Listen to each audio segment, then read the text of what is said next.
Welcome, ladies and gentlemen, to Hinterlands Media, episode 24. I always struggle over that because I'm not sure which one we're on. Why didn't you write it down in your notes? I don't know. I don't want to look. We're just going to assume it's... I'm not going to say a number. I said 24, but I don't think that's right. Anyway, welcome to a new episode. Today we're talking about church. So if anybody has a problem with church, then you should listen to this episode because we're going to rip into certain forms of church. We're gonna make fun of them. We're gonna tell them that they're heretics. How do you feel? Well, I think you're not saying that correctly. We're not? We're Okay. talking about apostasy in the church. Yes. We're not making fun of the church because... Well, that's why I said certain forms of church. Okay. I said it right. Anyway, hey, how's it going, audience? Welcome. What? What do you want to talk about? Maybe we should start again. No, we're fine. This is a great intro. It's Okay. fantastic. This is what people come here for. Right. For the awkward and the cringe and the weird. Well, we condensed our notes into one so we wouldn't be as rambly. And now we're rambling. Isn't that fantastic? What's wrong with rambling? It's good. How do we start? Number one. The church is a stage. That's where we'll start. It's a big display unit where you get up there and... No, because you need to define what we're talking about. All right. Because if you just say, the church is blah-blah-blah, then people who've never been to church know nothing about church, and all they think of is what's in media as everybody's just that Westboro Baptist church from Kingsman that all got slaughtered. Wasn't that so funny? Ha ha ha. Oh, that was such an insulting scene. Ugh. Everybody thought it was so cool. Even people who profess to be Christians just shows they're not thinking below, the surface.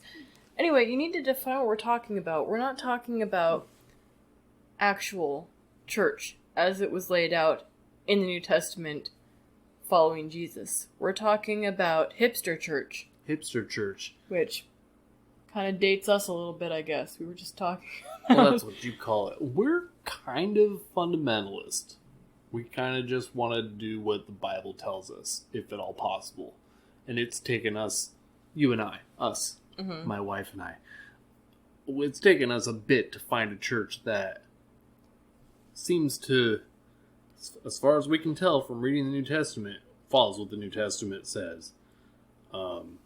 There's different takes on it, and there's different churches that kind of concentrate on different areas of what the New Testament tells the church to do, and that's okay. Different styles of people, different opinions, that's fine. But then you get these fringy churches, which is the topic of our discussion today, and they're not. The problem is that they're mega churches pretty often. The problem is that they're not fringy, they're mega churches. You can't use the word fringe with these particular churches. Unfortunately, we are the fringe because we prefer a traditional style of church. Mm-hmm. And the people who aren't fringe are the ones that go to these huge mega churches that really they participate in what we would call heresy. They do some things that are anti-biblical and anti-Christ centered. And that's the topic of our podcast today. There, is that better? Is that a better intro? You satisfied with that? Well, it took a while to get around to, but I guess. You had to force me to come down. I was up on my high horse and starting the podcast. Well, you got to start from assuming that people don't know what you mean when you say church, because there are legitimately some people who have never gone to church. Well, we've got... And then there's the people who, they've gone to church once, and that one time they went to church, it was really weird and awkward and out of the norm. And they went to one of these churches. Yeah. Yes. So specifically, we watched a few videos on Bethel Church out of Redding, California. And we watched a few videos about their worship conference movement band group people called Jesus Culture. Yeah, they've got some strangeness going on in that church. You started out watching videos about Hillsong, though, correct? Well, yeah, they weren't all about Hillsong, but they were definitely very focused there. I had never heard of Hillsong as anything more than just, oh yeah, they wrote some songs. Yeah, here's a CD. Yeah, until just a few years ago. But apparently they're very attractive even to celebrities and stuff. And oh yeah, didn't Justin Bieber go to Hillsong at some point? Yeah, apparently he's buddies with like this flop top hipster shirtless celebrity pastor. You say shirtless? Does he really not have a shirt on that often? No, like there were one of the videos we watched a few years ago. Like he was just strutting around, without a shirt. I think he has some tattoos and like zero body fat. It's just, keep your clothes on. If you're gonna be an example to the masses, keep your clothes on. Yeah, you probably should keep your clothes on. But no, he was that guy who did interviews on The View and with Oprah and stuff. Basically doing the what's the name of that guy with the creepy smile, $3 million smile. I know what you mean. I'm just drawing a blank. Holy cow! We just saw his name a million times. Everybody knows who he is. The super rich megachurch guy, Joel Osteen. Yeah. Talking to those people and stuff, doing that sort of interview. We're like, so what do you think of this deeply divisive thing that all Christians feel the same on? Oh well, I just want everybody to love each other. That's what our movement's all about. It's just about love, and it's not my place to judge. And if somebody came to me with this issue, I'd just try and think about loving them and meeting them where they're at. Everybody's on their own journey. It's just take a stance. Like, just defend the Bible. Like, it's true. And you know what? What's sad is that what they're saying has some precedence, but only towards the unbeliever. If it's other believers and they're doing something that is completely anti the Bible, it's not. It goes against a mandate in the Scripture, then you're perfectly at liberty to judge them. The Bible actually has verses. I don't have them in front of me, so I'm not going to try and quote them or anything. But there's places in the Bible where it talks about where you're supposed to judge other Christians. You're supposed to... It doesn't use the word judge. No, but that's what you're doing. It says... You're rebutting their sins, basically. It says if you see a brother sinning, you're supposed to confront them about it with love, and then if they continue to do that, they refuse to, repent and fix their errors. Obviously, I'm just going off memory here. Yeah. But you cut them off. Right. Like, you don't just let them hang around the church and lead other people astray. Right. So it stands. Yeah. What I'm saying is that what they're saying about just love everyone and not judge, that works for unbelievers. Like, God's got to call those people to be I'm just going to cut it in right now and say, if you hear something weird, our cat found a pen on the floor and he's knocking it around. Just blame the cat. Yeah. But you can love sinners and try not to judge them because God will meet them where they're at. You pray for them and hopefully they're called. But if it's a Christian who's supposed to be on the same page and supposed to feel conviction when they sin and they're not, then then you can't just love and accept. Well, you got to put the caveat in there that you're not supposed to get in their face and shake your finger. No. You're not supposed to scream in their faces and say, "God hates fags. You're all going to hell." Right, but you're not supposed to be all milquetoast on it. Well, it's a matter of, let's say there's a youth leader who's hitting on the teenage girls, right, or taking them to a room to have deep, thoughtful talks with them. That's not okay. You kicked him out of the church. No, you just have to love him more. He's deserving of Christ's love, right? Did you put my note in there about that? I didn't see that. About the youth ministry? Like our problems with youth ministry? No, I kind of figured you would remember it. Yeah, well, I don't... The youth teaching the youth? I thought that was a good line, for sure. No, thank you. Yeah, no, it's just a huge problem. And, I think we've mentioned it in a different podcast talking about Christianity is our problem with missions trips and sending... Do you want to take that pen away from the cat? Yeah. The cat seriously hasn't played with anything in months, and suddenly he does it during the podcast. I'm going to pause. It's talking about the youth missions and missions trips and stuff like that. Right. So, if this is weird, it's because we had to go take a toy away from the cat. No, our problem with teenagers being sent on missions trips to go and bring the gospel to the heretics and the heathens and Right. all that. I don't think teenagers or people in their 20s or even necessarily in their 30s, people without children who haven't raised children, have any business leading other teenagers. You know? I agree. How can you expect to have any sort of empathetic teaching ability to someone who might be going through something that you're just not going through because you're not a mature adult who has experienced what they've experienced, you know? Yeah. Well, yeah, and I wasn't in the church for a good part of my childhood until I was a teenager, and I did not like the youth ministry then, and I saw a lot of the problems with it too. It's just, it was set up to be a fun way to get kids involved in the church. You're not learning anything. No. You're not learning about God. You're not learning to be an adult. You're learning to have fun and be around other teenagers. Yeah, I don't recall learning hardly anything in youth group. I mean... Which is a real shame. Yeah. Shame on them. Shame on me, but shame on them as well, yeah. Right? And I think my mother realized that, too.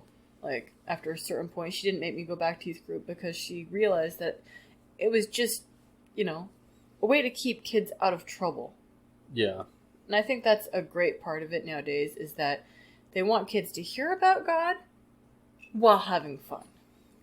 And that was one of the other notes I wrote too that I don't know if you wrote down, is just making it easily palatable, not just for non-believers, but for young people. Right. And children. It's the milquetoast church thing. Yeah. And we talked about it even before we started researching tonight. I mentioned something about how I just don't feel comfortable with mega churches, mostly because there's all kinds of verses in the Bible that talk about how people are going to hate Christianity. They hated Jesus. They killed the guy. You know what I mean? The things he said enraged people to the point of killing him. Mm-hmm. And so if your church is designed from the beginning to attract people and gain a big crowd, then you're probably not speaking the truth of the Holy Scripture. Mm-hmm. You know what I mean? If you're not turning a lot of people off and enraging people, then you're not saying what Jesus said, because he made people angry. Mm-hmm. You know, and it's going to be that way in the end, certainly. And you'll find churches that are small, and I think that's kind of because they speak more of the truth than the giant churches. And our pastor has definitely said that before. We're not in a large church, and our church is mostly grandparents. Yeah. And I'm perfectly comfortable with that. I feel like it's a mature church. I feel much more comfortable having our kids there. Our last church was just so young, and I feel like they made a bit of an exhibition out of worship. Yeah. You know, the worship leader would get up there, she'd close her eyes and put her hands up and sway and, you know, mic herself and just have her voice, like, you know, the center of attention. It feels like a performance. Yeah, well, too often the people in front of church, that's what they want to do, so they just keep doing it more and more to where it just becomes much more of a production up front, and that's a danger too. If that's your thing, is to make the production, and you think your production is what's bringing people in. If your production brings people in, and they stay because it's a production, that's a problem. And if they come in, if the production attracts them, fine, and then they find out that the theology they don't like, and they leave, that's way better in my opinion. Like, people shouldn't stay for the production. They should either be attracted to the word because they're called, or they should be. I'm coming out with some kind of Calvinistic ideas, but you know, if they come not in, Calvinists. Oh, no, but that's kind of something they believe, the people who are called, you know. But if they come in because of the music is good, and they hear that theology, and it just turns their stomachs, and they get angry, and they leave, then you're probably doing something right, because you're speaking the word, you know. Well, and so it would take a bit of a turn away from our notes, but that was the plan we had last week after the Super Bowl, we were going to do a different podcast, and then we just got really late. Kids wouldn't go to sleep, so we kind of scrapped the idea. I did have some notes from that written in my current notes, but we got on this church kick, so I didn't really write a lot of them down. It kind of factors in. We can mention it for sure. Well, we were going to talk about the big spectacle of not the Super Bowl necessarily, but the halftime show and all the weird ritualistic stuff. Yeah, the performance is a ritual on a lot of those things. Maybe not all of them, you know. Well, I mean, but a lot of them really are ritualistic in fashion. The images that they display, the type of reaction that they're going for from the crowd, the way they manipulate the emotions of the crowd, on and on. It's a ritualistic thing. And what I was getting at is that I feel like a lot of, especially like youth conference stuff, but definitely Hillsong and all the mega churches, they use those same tactics to bring people in and manipulate the emotion. You can see the videos of all these young people leaping around, like, you know, looking like they're in a frenzy, just having the time of their lives. They couldn't tell you, you know, what the preacher said about anything, but they're having the time of their lives. And one of the videos on Hillsong that we looked at, that we've seen before, and I think we were subscribed to the channel and magically unsubscribed, was talking about how, oh, well, she dropped out of high school when she was 15, and her life just fell apart, and she was cutting herself, and she was miserable, and somebody suggested she go back to church. She went to some Catholic churches, and they were just so boring. And then one day she went into Hillsong, and it was just so fun, and I felt so good. And this girl looks like she's on happy pills as she's having this interview. It was like being in a party. Yeah, it was like being in a party. That's what she said. And then the guy goes on to say, so, what do you think the Bible says about homosexuality?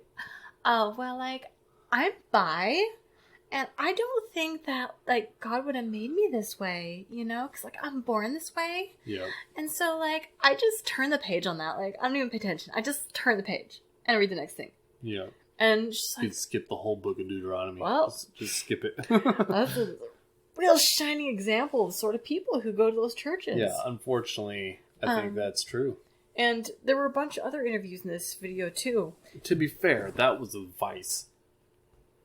That was Vice who put that video out. You can't really trust them. They're extremely left-leaning. They clearly want to put this church in a bad light. But it's not that hard to do. Well, but to them, that's not a bad light. Oh, you think they were praising... as it were, maybe that's the wrong word in this context. Do you think they were upholding how good the church was? I can't tell the tone of that video. It's hard for me to get the tone because I see it and go, these people are terrible. Well, yeah, but a left-wing organization would love a place where just everybody's welcome. There's a big old rainbow flag and nobody's being judged. It's just a big party. That's true, but they made an obvious point of pointing out how much revenue they made there, as if it was a bad thing that a church was making a ton of money that was tax free. Well, of course, because it's a mega church. Yeah, they really are lining their pockets. They show the way the money works out. But I'm positive that they thought that was just wonderful because they had another person they interviewed, the only person they interviewed who actually seemed to have any grasp of what was actually in the Bible. Yeah, and they kind of made him look like the meanie. That's a good point. That's true. Thing. That's true. So, anyway, I got off topic, but I think that an awful lot of people on Sunday, on Super Bowl Sunday, they go and they do their worship service in front of the black obelisk, as it were, rather than in church. And, well, you know the Super Bowl trophies, it's like a silver obelisk with a football stuck to the top. That's what the trophy looks like for the Super Bowl. Yeah, well, I think we already talked about how the Golden Globes and the Moloch sacrifices and all that. Oh yeah, there's so much nasty stuff out there. But I don't know. I think if we had our other notes, I'd be more cohesive. But I can't help but feel that an awful lot of the modern church movement, the youth church movement especially, is all focused on just getting people amped up emotionally and manipulating them, through visual stimuli and all that to just feel really good. Right. But they walk out not knowing anything, not having any solid footing. Yeah, Jesus who? Yeah. Which I think leads us to what you were going to talk about the great falling away. Yeah. Yeah, the experience is what they're after. It's like they have these big productions, and they have this amazing PR team, and they have incredible advertising, and they bring these people in droves because it's a big experience. That's a thing, It's a huge music production. It's an experience. It's an emotional impact. It's an experience. You get up there and talk about the hard theology truths spoken of in the New Testament, nobody would want to be there. Mm-hmm. You know what I mean? And that's a problem. They talk about Jesus. They talk about God and the feeling and the experience and how Jesus will come and meet you where you're at. And you'll get this feeling. You'll get this experience with Jesus. You know what? I can read the Bible and not... I'm a Christian. I believe in Jesus. It does cause feelings because I believe what's in there is true. Mm-hmm. But it's not like this spiritual experience when I read the Bible. But you know what? I feel a lot better. I almost said more better in a sentence. I feel a lot better just reading the scripture than I do experiencing a production with loud music and smoke machines and laser lights. And come on. Where's Jesus? Where's the truth that Jesus spoke? You know what I mean? Well, so do you think that all of this is leading to a generation of emotionally, spiritually stunted idiots? Absolutely. And ultimately, we've been talking about this quite a bit in the past week or so. Ultimately, this is leading up to the end times. Ultimately, it is making a bunch of milquetoast, theologically unsound young people who are going to grow up into middle-aged people who just think that church is a big production and you have to have that experience. They won't know any good theology. They won't know any good teachings from Jesus. They're primed for the Antichrist.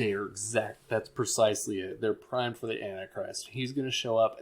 Everyone's going to think he is the greatest. They're going to think he is so great because he's going to say the exact same thing that they've been hearing in these churches, which is wimpy, weak theology that is not full of hard truths.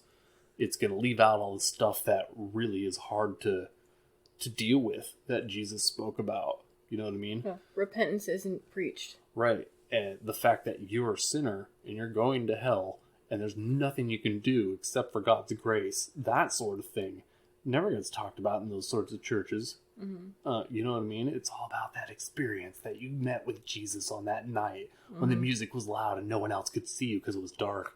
Like, come on. The Antichrist is going to swoop in and take your emotions and just run with them, and you're all going to hell. So another problem with the whole, wait for that sweeping emotion. When Jesus meets you, you're just going to feel it, and it's going to be wonderful.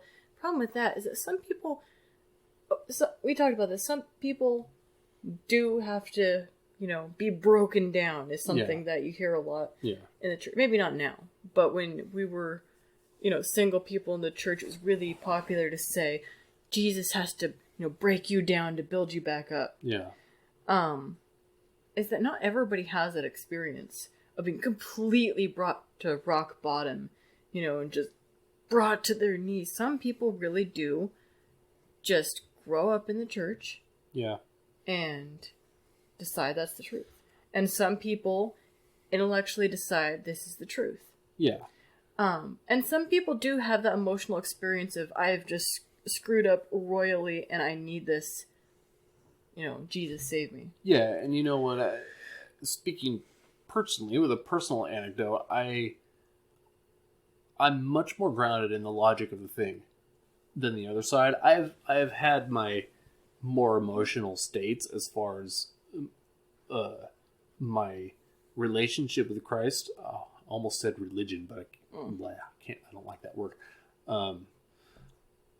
Yes, there's been an emotional spot or two, but they're few and far in between, and they're personal. It didn't take place in a crowd where people were watching me. You know what I mean? Mm-hmm. That was like me and God talking, mano a mano, as it were. Jesus was a man. So anyway, it was a heart to heart. as it were. You know, me and him, not no one else. But like on the other side of that, it's my logic centers that really ground me in the Word. Like, I'm a logical being. All this stuff is explainable by logic and philosophy.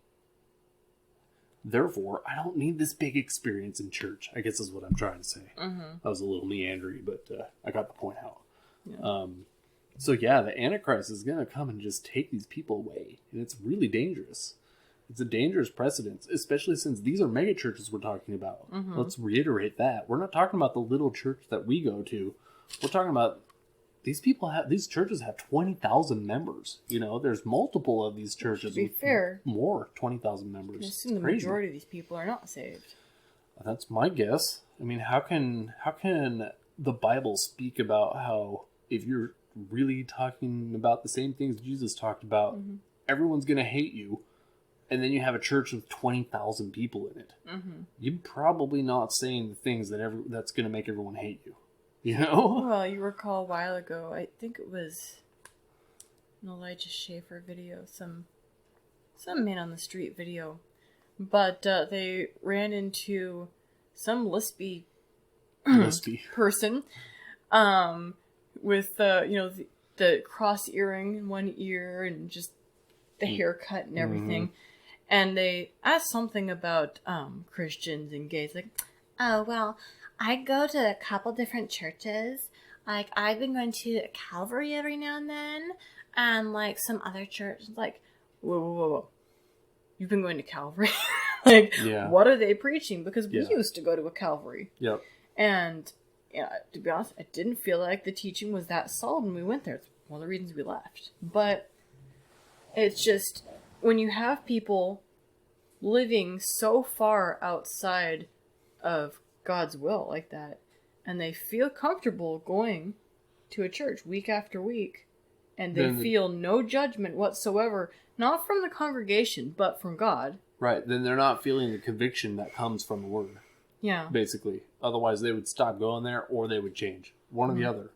Because they feel bad every time they go. You know what I mean? They feel conviction doesn't feel great. Yeah. Don't feel great. I'm talking like an idiot tonight. Well, it is pretty late. Yeah, it's an interesting thing to think about, that if you're very sinful and you feel comfortable going to this church every Sunday, they're probably not teaching the Word properly. Yeah.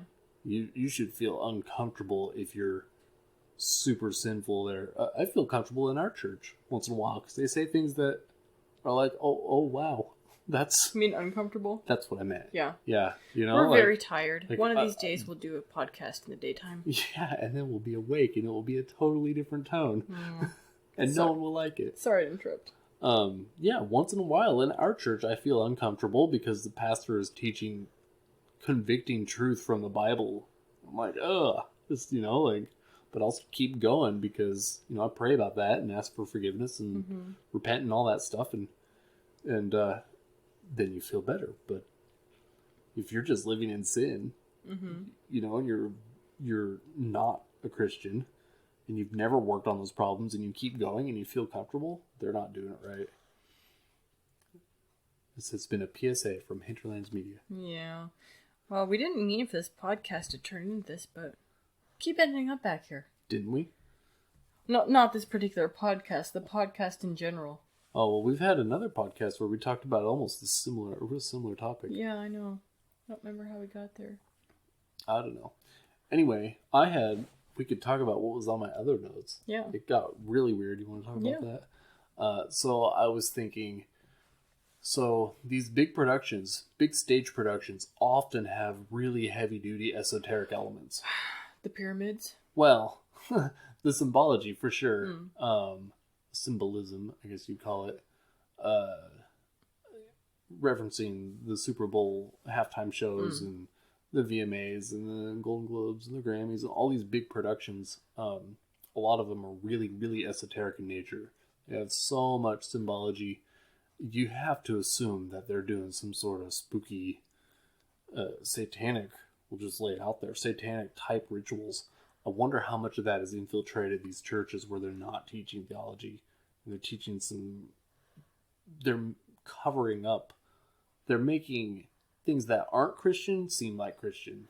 Yeah, well, before we turned off YouTube to do this podcast, we were getting into the really creepy videos of some of these mega churches where people are quite clearly demon-possessed. Oh, yeah. But they're slain in the spirit. Yeah. The Pentecostal church, that's another thing we're talking about. Pentecostal church, I know a lot of people from there. I believe they're Christians. They're great people.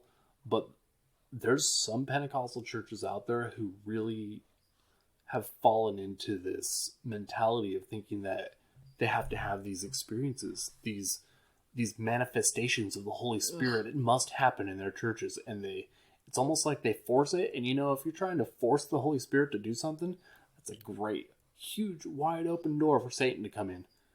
You know what I mean? Or a demon or whatever. Lay down a wrecking knot. Yeah, I'm gonna come in here, and I'm going to deceive all of these people into thinking that what they're doing is Christ-centered, because I'm going to make a thing happen, and they're all going to be convinced. That last video we turned off finally because it was just creeping me out was all these people gathered around this one guy. I assume it was like healing or prayer or something. I don't know, because I was out of the room for the beginning of it, but the guy's just standing there just with the creepiest smile. It's like, I think I told you, it looks like a demon, making a cat and butter face. Yeah, he's making the guy's face do all these weird things.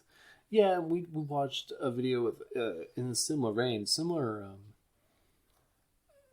theological bent, like people who kind of run in the same circles and get inspiration from the same other people.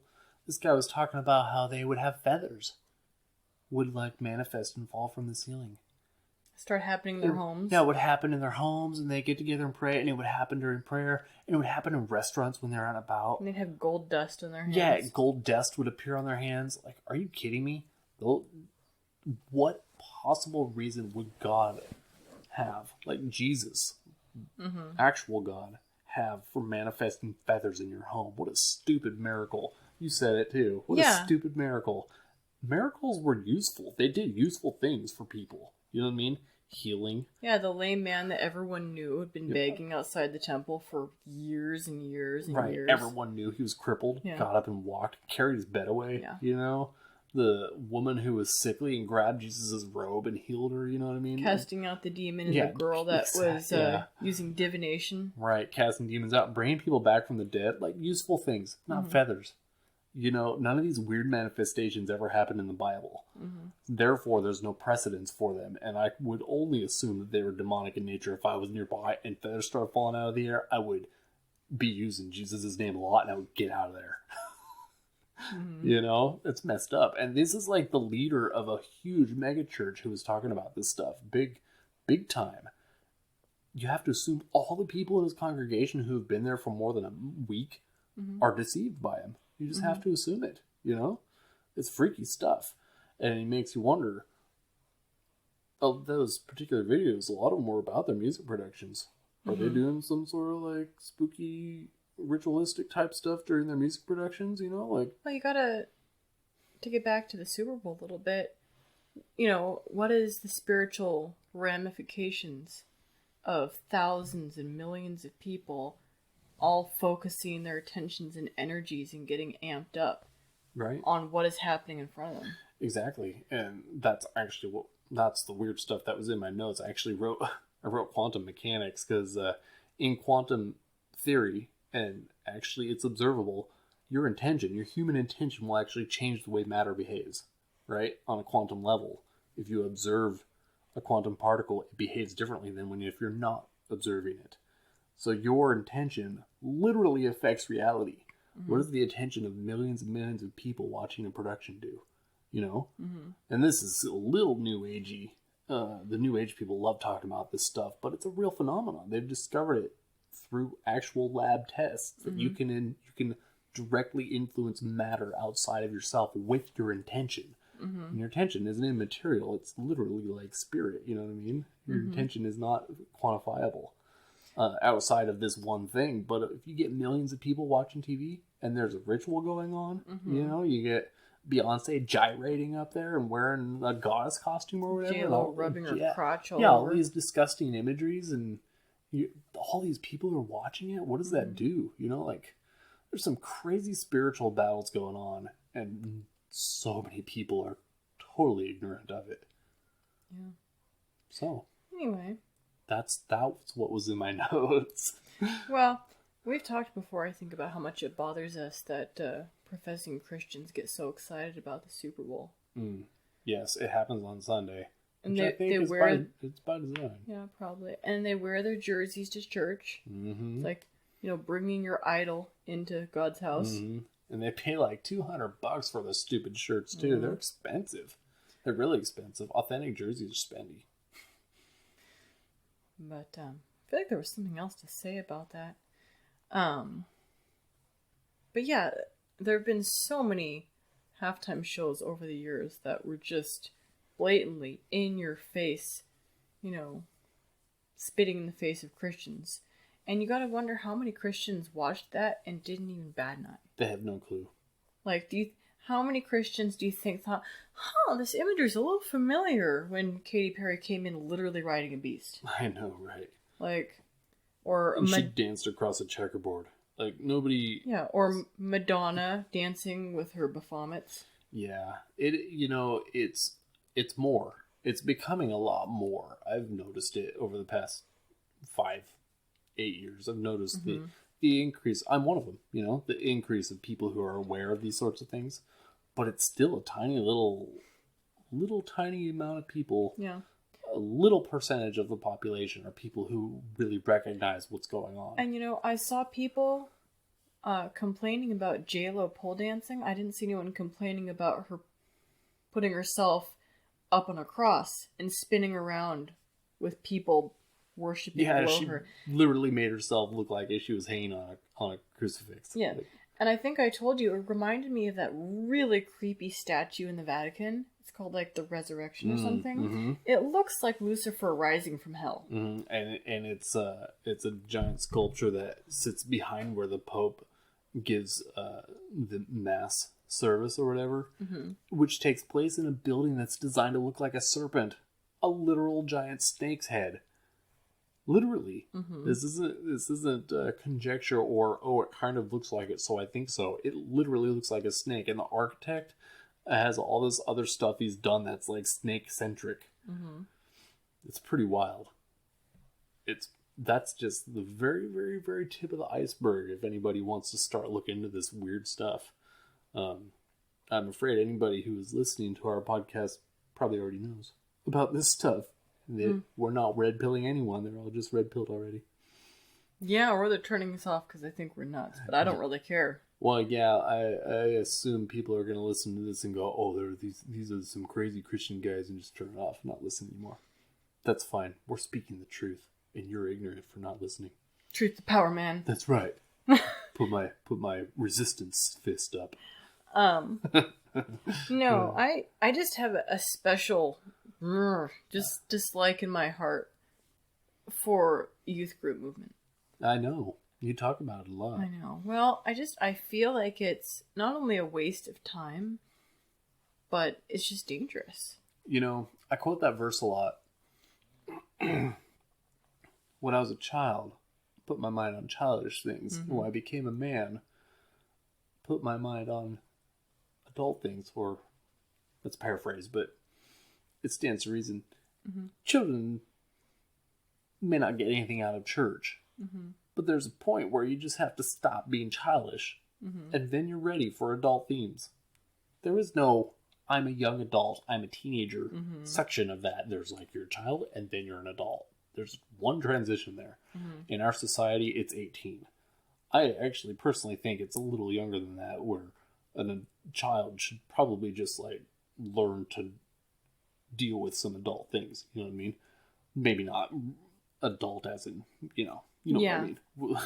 You know what I mean. I do not believe in people under 18 getting married. Let's put it that way. Right. That sort of thing. But, like responsibility and learning to really like dedicate to study of the word, like really learning the truth of Jesus, it's not at 18, it's younger than that.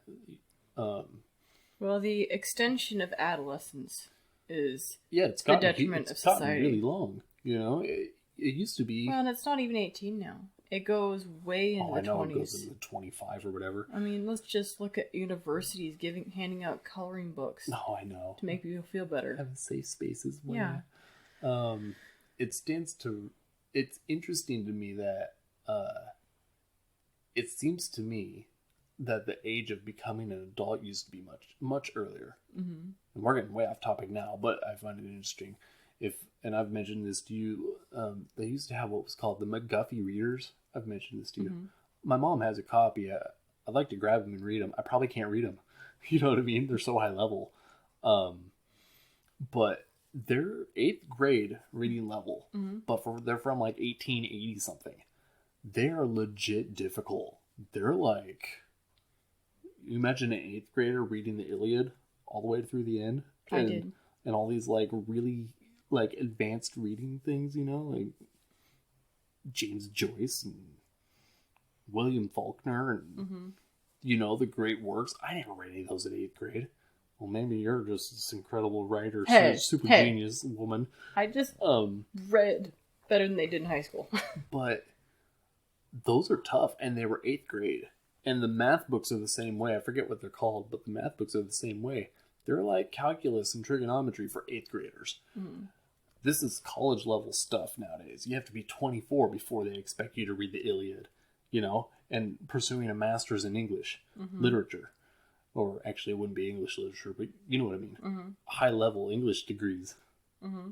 That's what they read in those college-level classes. But in 8th grade, you're expected to read these high-level stuff in 1880-something. So it's like, with an 8th grade education, you were well on your way to being a functional adult.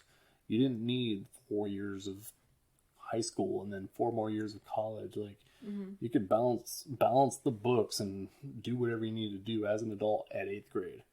And there's something to be said for that. Hopefully our kids can achieve that. I know I can't. I didn't. I'm there now.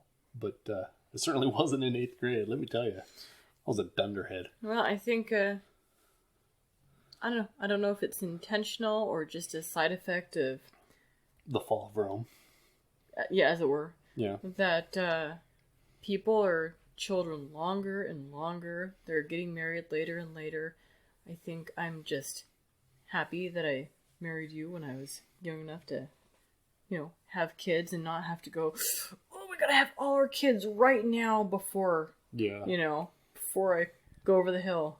It's just like that movie, Idiocracy, where the smart people, she's like, oh yeah, he died of prostate cancer last year, but I still have a chance because I have 2 eggs saved in my cryo tank or whatever. We saved our eggs. No, he...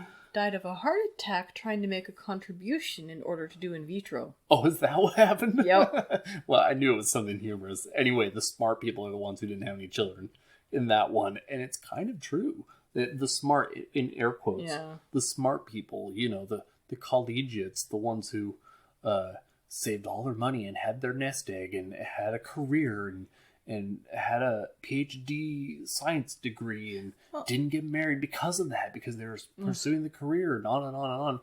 Those people are going to be 50 and have children who have birth defects because they're too old to really produce healthy children. Well, start young. And that's not necessarily actually true now. No. As I understand it. But you got to think that people who are of a certain age have so many environmental toxins, huge toxic load that their children are more likely to be damaged. But, men can have kids for a long, long time. Women just can't. Yeah, well, keeping off from it till you're older is a mistake. And it's just, it's idiotic to claim you can have your career and then you can have kids. No. One thing you can do late into life, the other thing you really can't. You can do a career late in life. Yeah. Everybody thinks you have to do that young, but I kind of restarted my career last year. I'm 35.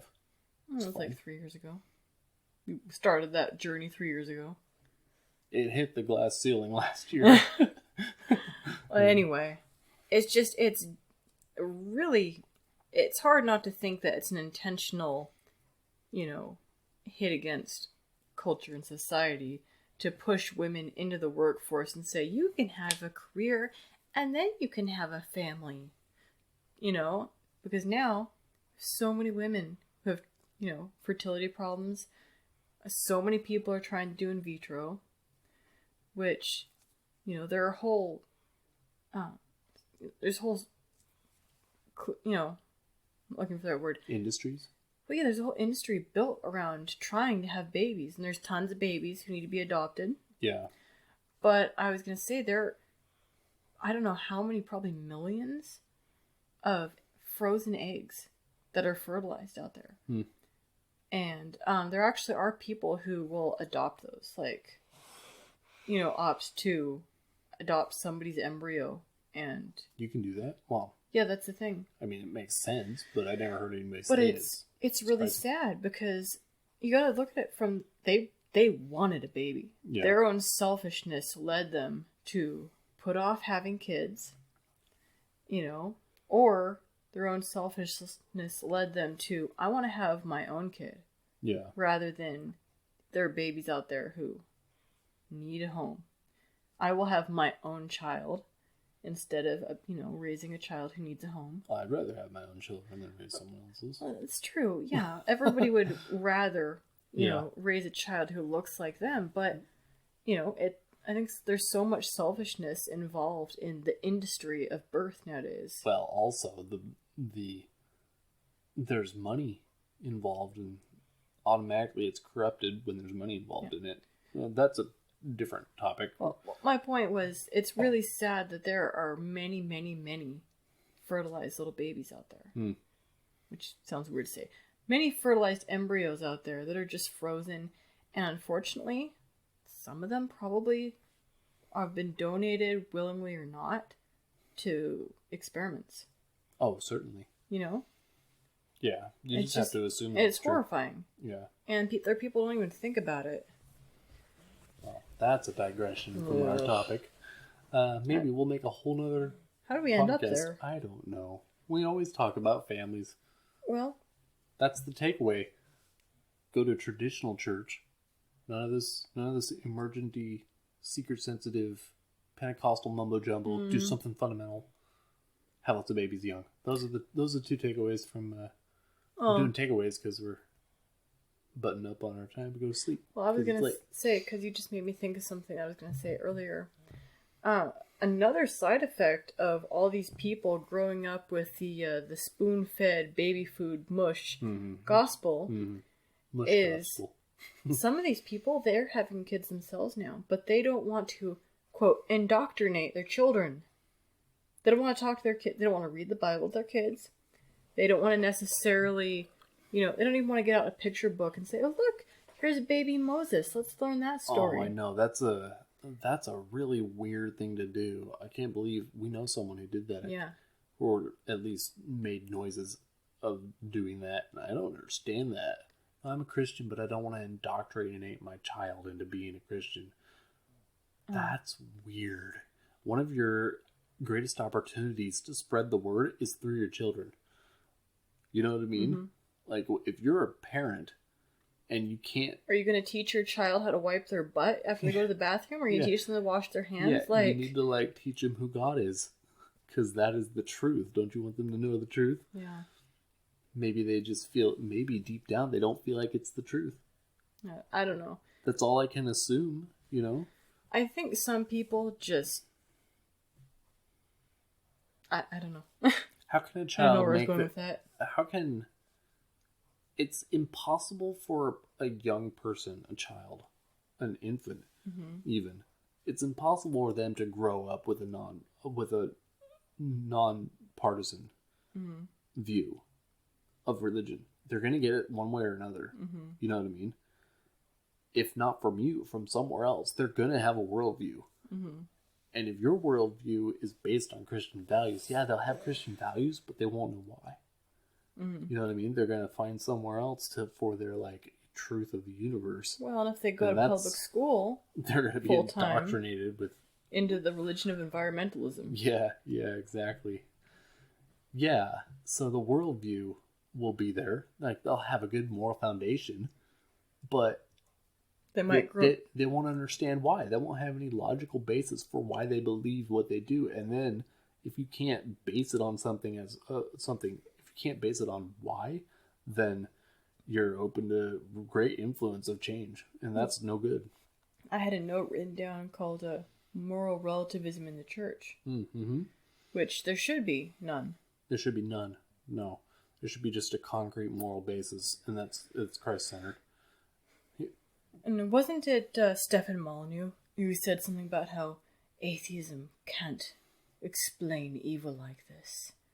Like, atheism can't explain anything. And yeah, he's still an atheist. Yeah. Like, atheism can't explain evil, the problem of evil, as it's called, or the existence of evil. You still ascribe to it. You know? It is explainable, but only through certain pathways of philosophic and logical thinking, and atheism isn't it. Anyway, that's getting a little bit heavy. I think we should wrap it up there. I think we're going to have to take better notes next time, be a little more organized. All of these notes are fine. We went all the way through these notes. Yeah, we always do this. We always ramble back and forth. Next time, you write the notes, and I'll follow them to the letter. Oh, ha. Because this is how I podcast. You can't change me. You can't change me into something I'm not. I was talking about me. I ramble a lot. I'll change you into something you're not. Okay, it's late. Okay, it's late. Follow us on Twitter. Hinterlands feed. That's about it. That's all I'm going to say. We're on YouTube. Look us up on YouTube. I don't know why. We don't really get anything from YouTube, but... We got a lot of hits on our ferry episode. Yeah, we talked about the Alaska State Ferry like months ago, and now there is no Alaska State Ferry because it's broken. Gone. It's pretty much gone right now. It's pretty sad. And people are shipping their cars on barges to get from town to town. Yeah, it's wild. But yeah, look us up on YouTube if you want. We automatically post there. Go to our main page, www.hinterlandsmedia.com. Find us on Twitter at hinterlandsfeed. And that's all I'm going to say. Okay. And it's late. Good night. Good night.